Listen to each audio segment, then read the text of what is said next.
Hello mga kabibig! Welcome back sa ating bagong YouTube channel. Ito ang pinakamaingay na YouTuber sa balat ng YouTube.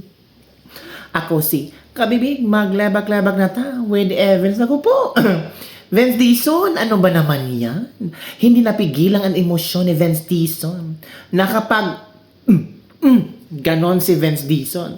Talagang gigil na gigil si Vince. Bakit? Proyekto nyo yan eh! Bakit gigil na gigil ka? Ano ba naman yan? Naku, si BBM na naman i-blame nito dahil sa yung Vince Dizon. Sobrang baha. Naku, grabe, sirang-sira.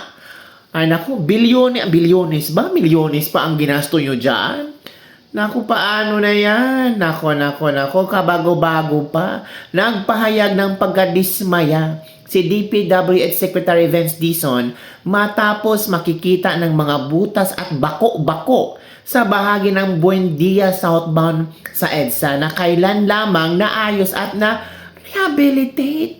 Ina-interview ka pa nga ni Pinky Wave tapos ang confident ang hambog-hambog mo. Pero ngayon, para yatang hindi man lang umabot ng isang taon o umabot ng isang taon, bako-bako at butas-butas na. Nasaan ang pera ni Nakaw? Kinurakot ba, Vince Dizon? Dapat ikaw may alam dyan. Bakit nagkaganito? So, kitang-kita ang kurakot. Kitang-kita ang korupsyon. Diba? Ipinaliwanag ni DPWH NCR Regional Director Joel Limpinco kay Dizon na ang naturang lugar ang pinakamahabang bahagi ng Phase 1 ng EDSA Rehabilitation kaya doon naipon ang tubig ulan. Wow! Naipon doon ang tubig ulan dahil mahaba. Grabe naman yung rason. Oh my goodness. Ay nako, sabi dito ni Dizon, ideally, sana may drainage ka rito, pero wala MRT na yan So, hindi pinag-aralan, walang plano, basta lang merong proyekto, basta lang, okay, may pera, proyekto. Hindi ito planado, ano ba naman yan? Pera ng taong bayan, ginagastos-gastos, tapos ngayon, butas-butas at bako-bako na. Akala natin magagaling kayo. Akala namin dekalibre kayong gumagawa ng mga para sa sambayan ng Pilipino. Ito yung proyekto ni BBM. Ito yung legacy ni BBM. Butas-butas at bako-bako. Wow! What is the meaning of this? BBM, nakakahiya, legacy mo. Flood control anomalies. Dapat sana maganda ang paggagawa nito sa EDSA rehabilitation, pero my goodness! Butas-butas at bako-bako. Is this what we call BBM legacy? Nako. Inatasan ni Dizon ang mga inhenyero ng DPWH na lagyan ng mga puwang o patlang sa pagitan ng mga barriers na nakatalagang bus lane upang makadaloy ang tubig ulan at maiwasan ang muling pag-iipon. Alam nyo, hindi tao ang nagbulgar sa kanilang tawag dito, sa kanilang gawa, sa kanilang hindi magandang gawa, kundi ang Panginoon. Why? Ang ulan, ang baha, ang baha at ulan, mismo ang sumapalpal sa kanila. Sobra na kayong kurakot. Eto, baha, ulan, baha, ulan. Tingnan natin kung maitatago nyo pa ba ang korupsyon. Maitatago nyo pa ba ang hindi magandang legacy ni BBM? Panoorin nyo. Alam nyo ba kung ano ang rason kung bakit bumaha ang Luzon? Basura na naman. Halak! Kumusta ang drainage? Ang flood control? Nako, watch this video. Puta naman Ba nangyari nito kabago-bago? Bakit nagkaganyan? Pinaka-depressed na section sir Dapat na-anticipate natin to Parado Ayan hindi gumagabas Kita mo doon tinan mo, ayan hindi gumagabas hindi lumulusot So ang nangyayari, since lowest point to ng phase 1, lahat ng tubig, kita mo naman, ayun, lahat ng tubig na bumababa dito, naiiwan. Wala kasi tayong drainage dito eh. Ideally sana, may drainage ka dito sa gitna para nagde-drain siya dito. Pero wala eh. Dahil sa mga barrier ng busway, hindi nakakalabas yung tubig. Nagalit na nga ako sa mga to eh. Bakit hindi naman lang na-anticipate yun eh. Iniisip nila, magde-drain naman yung tubig dun sa mga butas na yan. Eh, hindi nangyari. Early this morning, maglalagay na ng gaps dyan para lumabas yung tubig. Tapos, pag inayos natin to, kailangan i-stroke natin ng paganon. Pagka medyo gumanda na yung panahon, ayusin na to ng permanente. Fix it, no cost to government, the contractor has to fix that. And then we have to just make sure that the water does not stay. How can you assure us that yung gagawin pong rehabilitation sa EDSA will last us a long time at hindi po after 1 year or 1.5 years ay butas-butas na Maganda naman pong ito? tanong yan. No, unang-una, ang ginagamit nating asfalto ngayon at ito pagre-reblock natin, no, talagang piling-pili. Ibig sabihin, nung una kasi ang plano, Pinky, talagang babakbakin yung buong EDSA mula Ross Boulevard hanggang Monumento. Yan tinanggihan ng Pangulo yan. Sabi niya, find a better way para hindi naman mahirapan ng mga kababayan natin and find better technologies that other countries are using already. So, yan ang pinilit natin gawin, no? Talagang yung mga engineers natin naganap ng bagong paraan at ito na yon, no? Yung bagong paraan, gumagamit tayo ng mas matibay na asfalto na ginagamit lang sa Pilipinas ngayon sa ating mga expressway, sa mga sa NLEX, SLEX, Skyway, SCTEX, etc. at sa mga runway sa mga airport. First time natin ginamit itong asphaltong ito sa ating mga Is it normal national roads. I'm assuming it's more expensive than the It's a usual. little more expensive, pero dahil nga nagbaba din tayo ng presyo ng ibang mga materyales, actually, mas mababa at nag-reduce tayo dramatically nung scope of work.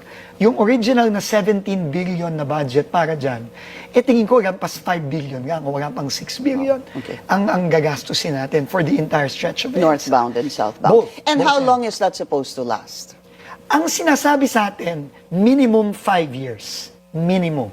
5 years ang bago i-maintain ulit yung ginagagay nating pag-aayos ngayon sa So not in sa the, hindi EDSA. siya masisira in 1 year or 1.5 years. Yun ang garantiya. Minimum. At meron of namang 5 warranty years. yan yung ating contractor.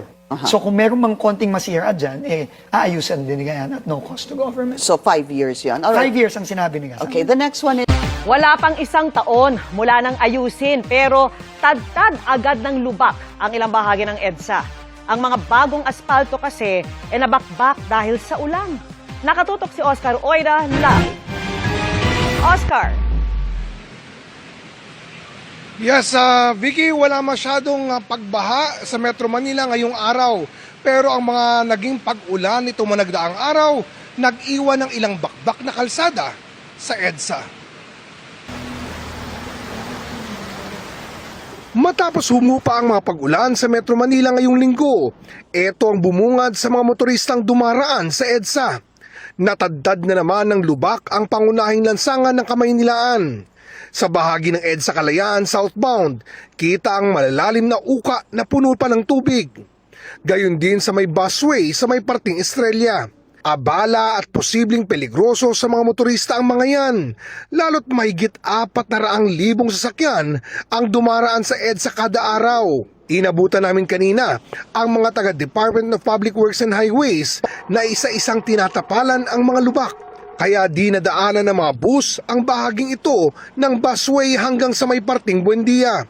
Sinubukan namin silang kausapin pero di raw sila otorisadong magsalita. Pero bakit nga ba nauwi muli sa lubak ang ilang bahagi ng EDSA matapos ang ilang araw lang na pag-ulan? Yan ay kahit katatapos lang ng Phase 1 ng road reblocking ng EDSA kasama ang bahaging nakitaan namin ng lubak. Matatanda ang sinimulan niya noong bisperas ng Pasko noong nakaraang taon at ginasusan ng 1.2 bilyong piso. Sinusubukan pa naming makuha ang panig ng DPWH ukol sa mga nasirang bahagi ng EDSA. Yuse Claire, mag-ano lang po ako na yung ating pong mga kababayan maging mapanuri kasi marami rin pong kumalat na fake news nitong nakaraang mga araw, particularly yung isang post na nag-viral na marami pong nag-share na sobra daw po lalim ng tubig sa Balintawak nitong nakaraang araw. which is not true. Wala pong pagbaha sa Balintawak area. In fact, yung isang nag-post, tinake down na po niya kasi marami pong nag-comment doon sa kanyang post na hindi totoo yan, kadadaan ko lang dyan. Marami pong nag-post ng ganoon. So, sana po yung ating mga kababayan iwasan yung pag-post ng fake news, maging mapanuri doon sa kanilang sinishare para po hindi rin magdulot ng kalituhan sa ating po mga kababayan. Bago tayo magtapos sa ating mga panauhin, meron lang po tayong katanungan kay Chairman na Don Artes. Sir, sa tagal-tagal na po natin nakikita yung mga pagtaas ng tubig, baha sa ibang lugar. Ano po yung nakita na cause usually? Meron po bang structure na nakaharang o purely basura? Well, combination po siguro, Yusek Claire, kasi marami pa rin po tayong mga ISFs na nakatungtong sa tubig yung pong kanilang mga bahay at doon nga rin nga po sila nagtatapon ng basura. So, sama-sama na po yan. Pero meron din po, like sa Main Avenue, recently tumataas po yung tubig dyan. Minsan hindi po halos madaanan sa Elong EDSA. Nung amin pong sinuri, may isang pipe ng isang utility company na tumawid po doon sa drainage na pag may basura po, naiipon din. So naalis po namin yung basura, kaya po siguro itong nakaraan despite the rains, hindi po tumaas yung tubig sa Main Avenue sa EDSA. Pero na-notify na rin po namin yung may-ari po noong pipe na kung pwede po ay alsin or ilipat or ilalim at least doon po sa drainage para po hindi maka-obstruct ng daloy po ng tubig. Meron ba kayo nakita, let's say, mga building, structure na nakakos para hindi mabilis dumalo yung tubig baha? Meron din po at yan po ay pinadadala natin ng notice of violation kahit nga po mag-violate lang noong easement rule po natin na at least 3 meters. Pinadadalan po natin ng notice of violation. Isa nga po sa particular na aming nakita, yung sa Las Piñas po, na lumiit po yung ilog dahil po natayuan po ng karsada na sa amin pong opinyon ay nagpapabagal po ng daloy ng tubig na nagiging dahilan po ng pagbaha doon sa low-lying area ng Las Piñas at Parañaque po. Okay, sir, maliban dito sa kalsada, let's say, condominium, bahay, or whatever, pinapadala nyo ng sulat, ano ang dapat nilang gawin? Pinagigiba po namin. May nangyari na po bang Meron ganito? na po. Meron Okay. na po kaming mga napagiba na Opo. mga struktura. Kahit nga po yung violation lang ng 3-meter easement rule, ang problem po namin ay yung pong mga ISF dahil kinakailangan po silang i-relocate bago po maalis yung kanilang pong mga bahay. Pero yung informal settlers po, di ba, may obligasyon dito ay ang local government units. Local government po at DSUD po. Kailangan maghanap po ng relocation site para po sa kanila. So, sana po makakuha kami ng record, if ever, doon sa mga natanggal, na nagiba, para mapakita din natin sa taong bayan na may ginagawa tayo. Meron naman po. Opo. Regarding dun, sir, sa Marikina Pumping Station, sabi niyo po, may time na hindi siya gumana because May nag-overheat? nag-trip daw po na electrical component according to tinawagan ko po yung main contractor. Bumibili daw sila ng pyesa na hopefully makabit today. Pero at the same time, Yusek Claire, nagpadala na rin po ako ng technical staff para po magtumulong na para nga po maisaayos within the day yung pong 2 pumping stations. So, yung lumalabas na nakita nyo, na nagiging cause, basura siya? Kasama po talaga. Malaking parte po rin yung pong basura sa pagbagal ng daloy ng tubig. At ganoon din po, nagko-cost po talaga siya ng flash flood, lalo-lalo na po sa ating mga kalsada. Ayun. So, sabi nga, may kasabihan tayo, basurang itinapon mo, babalik din sa'yo. So, sa mga kababayan natin, kasi ang dali pong manita or mag point finger sa gobyerno. Ang pamahalaan naman po ay talagang ginagawa ang lahat. Pero sana, lahat po tayo, lahat ng mga kababayan natin, meron po kayong obligasyon para maiwasan po natin yung ganitong klase ng pagbaha. Marami po talagang basura nakikita para nagbabara. Nung nakaraang taon, may nakita po tayo sofa na nakaharang mismo sa daluyan ng tubig. Refrigerator. So, maging responsable rin po tayo. Kasi ang nakikita ng iba na madalas na mamintas ay puro gobyerno lamang po. Lahat po tayo ay dapat na kumilos. Ito ang komento ng mga netizen. Lights, camera, action, pakpakan ng Best Actress goes to Vince Tuta Dizon. Kinapa pa talaga, baka may dalag. Tigilan nyo na yung pagmumurang wala namang kabitaw-bitaw.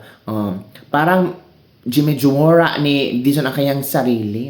Kwento mo sa pagunggong. Nagdrama si Dizon para makakuha ng simpatya sa mga tao. Sabi ni Dar Garrido, laugh thrift, kala mo naman di alam ng mga tao yan. Hala, it is my fault if I talk like this. Lakas ng amats, parang lasing lang ang nagyayabang. Yan ba yung bagong technology na aspalto? Wala ka. Incompetent yan si Vince Dizon. Tingnan nyo kabibig. O, diba sabi ng mga netizen, o. So, paano yan BBM? O, walang magawang magandang proyekto under Dizon. Naku po. The truth won. Lahat may hangganan. Pati baha ay galit sa inyo. Halaka. So, ano ang iyong komento, mga kabibig? Oy, nako. Si Dizon, parang si Pangulo Duterte. Yung nagmumura. Diba, kabibig? So, hayaan na natin si Dizon ay na maglabas ng kanyang loob. Kasi, na-disappoint siya sa nangyayari. Kasi, baka may pagtitiwala si Dizon sa mga inhenyero na gumagawa dyan. Pero, even though may pagtitiwala ka, dapat binibisita mo yung proyekto. Bakit? Kasi trabaho mo yan. Pera ng taong bayan yan. Tax ng mamayang Pilipino yan. Dapat magandang proyekto ang ibibigay nyo sa amin lahat. Pero hindi, butas-butas, bako-bako. Ano ba naman nangyari sa Pilipinas? Oy, pati proyekto ni BBM, wasak na wasak. Ay, naku kabibig, ano ang inyong komento hinggil dito? Meron ba kayong nakitang magandang proyekto ni BBM?